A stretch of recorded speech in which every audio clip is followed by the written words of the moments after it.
Hello everyone. So this is second lecture on Coulomb's law. तो first lecture में हमने देखा था कि कूलम्स लॉ होता क्या है।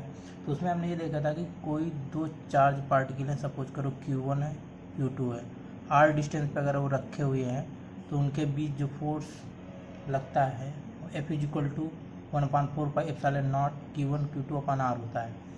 अब हम देखते हैं फोर्स इज वेक्टर क्वांटिटी है। फोर्स अगर वेक्टर क्वांटिटी, इसका मैग्नीट्यूड होगा और इसकी डायरेक्शन होगी, दो चीज़। वेक्टर क्वांटिटी की मैग्नीट्यूड और डायरेक्शन। तो उसके लिए हम देखते हैं कि हम काम करते हैं, हम दो चार्ज पार्टिकल को कार्टेशियन सिस्टम में रखते हैं।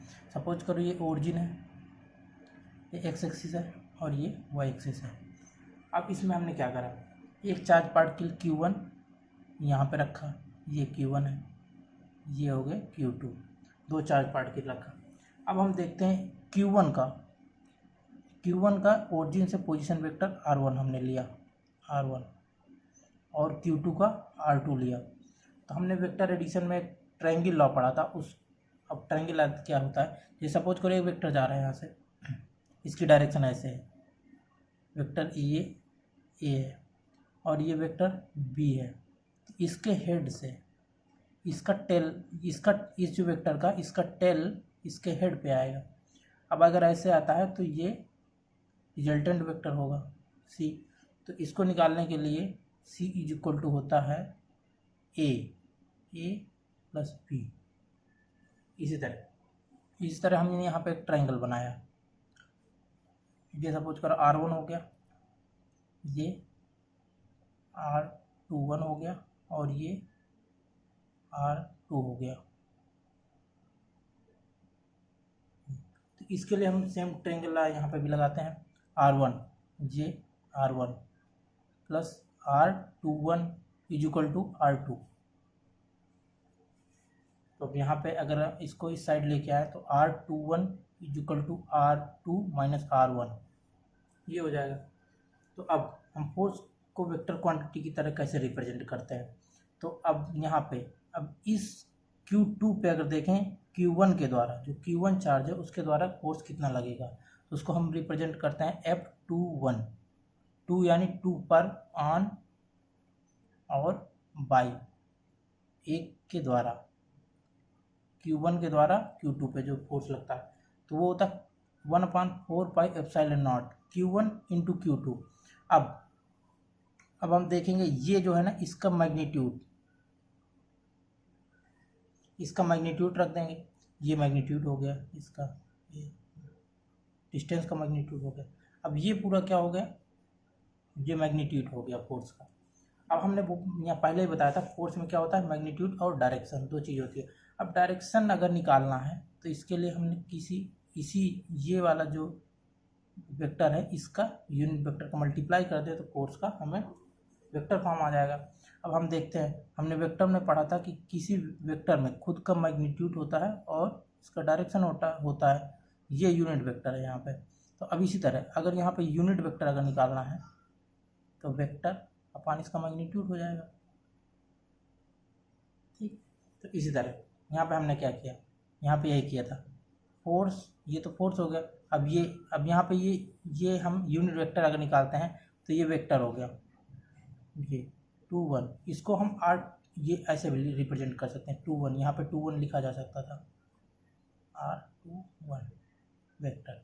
अब इसका अगर मैग्नीट्यूड से हम डिवाइड कर देते हैं यहाँ पे R21 मैग्नीट्यूड, तो ये यूनिट वेक्टर हो गया। तो हम इसको ऐसे लिख देते हैं F21, 2 पर a के द्वारा 1/4πε0 Q1 Q2 अपान R2 माइनस R1 का होल क्यूब। इसका यहाँ पे मैग्नीट्यूड है, ये मैग्नीट्यूड आपस में मल्टीप्लाई हो जाएगा और ये वेक्टर हो गया, position vector with respect to Q1।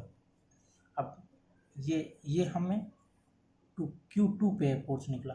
अब इसी तरह हम Q1 पे निकालना चाहें, Q ऑन और by, force on 1/2 equal to 1/4πε0 हो गया, Q1 Q2 अब यहाँ पे जैसे यहाँ पे किया था वैसे हमने यहाँ पे भी कर दिया और ये पोजीशन वेक्टर हो गया।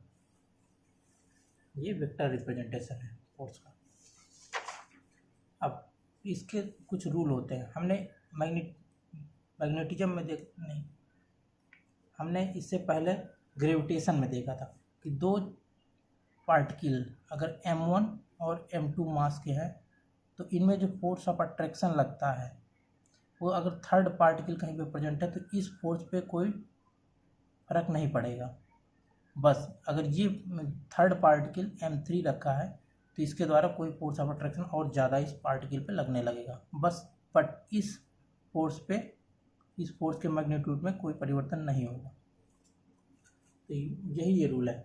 The force between two charges is independent of presence of any other charge. यहाँ पे Q1 Q2 हमने दो चार्ज रखा, इसके बीच फोर्स ऑफ सपोज अट्रैक्शन लगता है, फोर्स ऑफ अट्रैक्शन। तो और यहाँ पे Q3 रखा है तो ये Q3 रखने पे इस फोर्स पे कोई चेंज नहीं आएगा। बट Q2 जो यहाँ पे लगा हुआ है उसकी वजह से यहाँ पे एक फोर्स और लग जाएगा और उसका बाद में हम तो नेट निकाल सकते हैं। अब एक देखते हैं प्रिंसिपल ऑफ सुपरपोजिशन क्या होता है। Force on a charge is a vector sum of forces due to different charges around it. तो यही हमने यहाँ पे बताया। इस पे जो फोर्स लगेगा वो डिफरेंट चार्ज इस पे और इस पे दोनों का जो फोर्स लगेगा उसका वेक्टर सम होता है। जैसे F1 is equal to F12 F13 14 इस तरह कितने भी वेक्टर हम ले सकते हैं। अब इसको हम लिखते हैं अगर F is equal to net vector net force अगर निकालें 1/4 Q 1 पे 2 के द्वारा, ये इसका पोजीशन वेक्टर का डायरेक्शन है। इसी तरह यहाँ पे 1 पे 3 के द्वारा ये डायरेक्शन, 1 पे 4 के द्वारा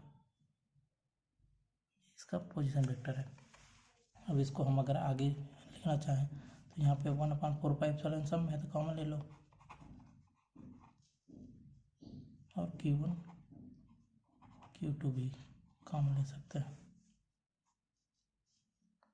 यहाँ पे 1 2 का magnitude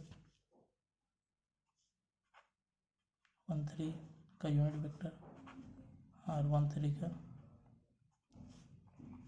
magnitude position vector magnitude.